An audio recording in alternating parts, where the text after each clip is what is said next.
Tollywood high anticipated film globe trotter event successful గా complete చేశాడు రాజమౌళి.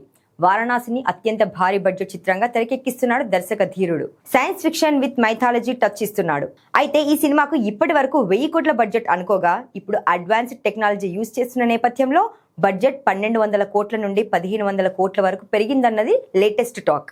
ఇక రెమ్యునరేషన్స్ విషయానికి వస్తే మహేష్ బాబుతో పాటు ఈ సినిమాకు వన్ ఆఫ్ ది ప్రొడ్యూసర్ గా వ్యవహరిస్తున్న రాజమౌళి రెమ్యునరేషన్ కు బదులు ప్రాఫిట్ లో షేర్ తీసుకునేలా ఒప్పందం కుదుర్చుకున్నారు.